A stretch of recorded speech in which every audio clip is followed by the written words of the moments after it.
Olá, queridos, tudo bem com vocês? Eu vou voltar para cá porque eu não consigo sair desse tema, eu não consigo parar de falar disso. Nós estamos tratando da obra de Jesus Cristo na cruz do Calvário, as palavras que retratam essa obra: justificação pela fé, redenção, propiciação, expiação. Todas essas palavras, queridos, elas retratam essa obra gigantesca do Senhor Jesus Cristo na cruz do Calvário. E eu venho dizendo a vocês que Jesus Cristo morreu na cruz para perdoar os nossos pecados. Ele se fez pecado no nosso lugar. E eu quero aproveitar esse vídeo para fazer uma citação e comentá-la. Só isso. Eu vou fazer uma citação longa e eu vou comentá-la porque, queridos, vai complementar aquilo que eu já falei nos vídeos anteriores. E eu te peço, se você chegou nesse vídeo agora, tá vendo pela primeira vez esse vídeo, eu peço a você que volte aí 2, 3, 4 vídeos aí e acompanhe. São vídeos pequenos de 10 minutinhos, acompanhe lá, queridos, porque você vai entender melhor o que eu vou colocar aqui agora, tá bom? Então escute bem o que eu vou te dizer. Olha, a cruz foi ao mesmo tempo o mais horrível e o mais lindo exemplo da ira de Deus. Foi o ato mais justo e mais gracioso da história. Deus teria sido mais do que injusto, teria sido diabólico ao efetuar aquele castigo se o próprio Jesus não o houvesse primeiro voluntariamente tomado sobre si os pecados do mundo.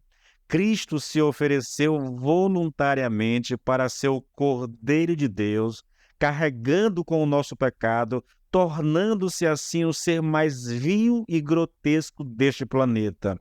Com o fardo de pecado que carregou, tornou-se repugnante para o Pai. Deus derramou sua ira nesse ser repulsivo. Ele o fez maldito por causa do pecado que carregou. Aqui, a justiça de Deus foi perfeitamente manifesta. Contudo, éramos nós que merecíamos esse castigo. Jesus tomou sobre si a punição que era destinada a nós. Esse aspecto da cruz, para nós, é o que demonstra a sublimidade da sua graça, ao mesmo tempo justiça e graça, ira e misericórdia. É tão espantoso que temos dificuldade para compreender. Eu estou citando aqui o Sproul, R.C. Sproul, tá? Essa citação é dele. Queridos, que citação perfeita, sabe? Eu sei que talvez você que não acompanha as nossas ministrações se choque com algumas coisas que foi dita aqui, mas é verdade, queridos. Quando Jesus Cristo estava na cruz e que ele levanta os olhos e ele grita, né, ali, Deus meu, por que me desamparaste? Os estudiosos acreditam, querido, que naquele momento o próprio Deus, e é interessante isso aqui, sabe?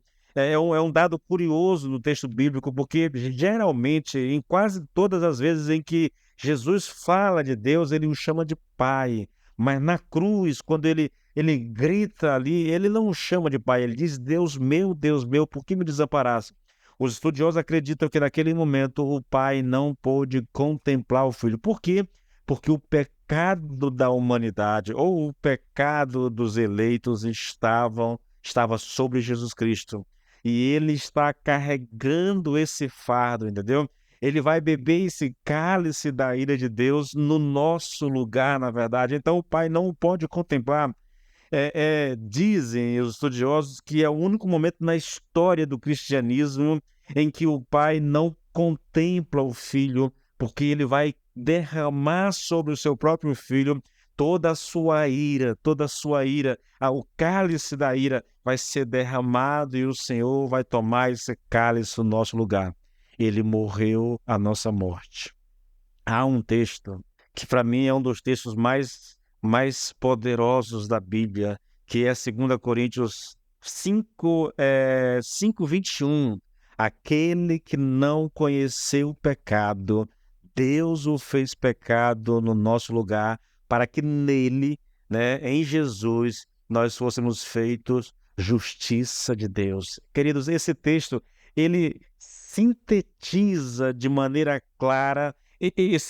Só esse versículo contém toda a mensagem do evangelho ali, está tudo ali, tudo que é evangelho está contido nesse texto. Aquele que não conheceu o pecado, Deus o fez pecado no nosso lugar, para que nele fôssemos feitos justiça de Deus. Isaías diz que a Deus agradou moer Jesus. É por que Deus se agradou?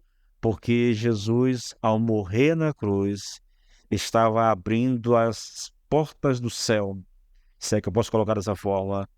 Se não fosse pela morte de Jesus, se não fosse pelo sacrifício do Senhor Jesus Cristo naquela cruz, não haveria esperança de salvação para nenhum ser humano na face da terra. Em qualquer época da sua história, não haveria salvação se não fosse pela morte de Jesus Cristo na cruz do Calvário. Queridos, isso é evangelho. Isso é evangelho. Essa é a mensagem do evangelho. Vou repetir algo que eu disse no vídeo anterior. É bom quando Deus nos abençoa. Particularmente, eu me considero uma pessoa muito abençoada mesmo. De Deus prover, de Deus abrir portas, de Deus fazer coisas que são quase que inimagináveis na minha vida. Só eu sou muito grato a Deus. Toda a bondade, todo o cuidado, toda a provisão na minha vida, mas isso está muito longe, querido, de se comparar à salvação oferecida em Cristo ali naquela cruz. Não, irmãos, nada disso. Isso tudo aqui é passageiro. Tudo que Deus nos dá aqui é passageiro, entendeu? Não importa quão rico um homem seja, não importa quão abençoado ele seja nesse mundo, não importa se a família é uma família abençoada, afetiva, calorosa, nada disso importa. Não importa se ele vive uma vida saudável, mas cedo ou mais tarde nós partiremos desse mundo para a eternidade, querido. E aqui é que está a questão. O que eu vivi aqui, eu vivi. Vai ficar para trás. Isso não, eu não levo para a eternidade. E essa é uma questão que deveria ser tratada por todos nós. Pergunto para você, mas de todo o coração, responda para você mesmo. Quando você fechar os olhos nesta existência e abri-los na eternidade, de qual lado da eternidade, eu não sei como é que eu coloco isso, mas vou perguntar dessa forma mesmo, tá bom? De qual lado da eternidade você vai estar? Do lado daqueles que viverão a eternidade com Deus ou do lado daqueles que viverão a eternidade no inferno? Porque, queridos, toda mensagem da Bíblia, tudo que está escrito, tudo que Jesus Cristo fez, toda pregação que se possa imaginar, tudo isso pode ser resumido a essa questão. Quando você partir daqui, desse mundo, para onde você vai? Para onde você vai? Você que está me assistindo agora, quando você partir desse mundo para a eternidade, em qual dos lados da eternidade você vai estar? Não fuja da pergunta, não tente, e não largue o vídeo, sabe? Não desligue o celular, não muda o vídeo para outra coisa, não. Responda para si mesmo, querido, porque isso vai determinar a tua eternidade. Você pode partir para a eternidade com Cristo e viver a eternidade na presença do Senhor, mas você pode partir para a eternidade sem Cristo e viver a sua eternidade debaixo de um julgamento e de sofrimento eterno. Ah, mas o que eu faço, queridos?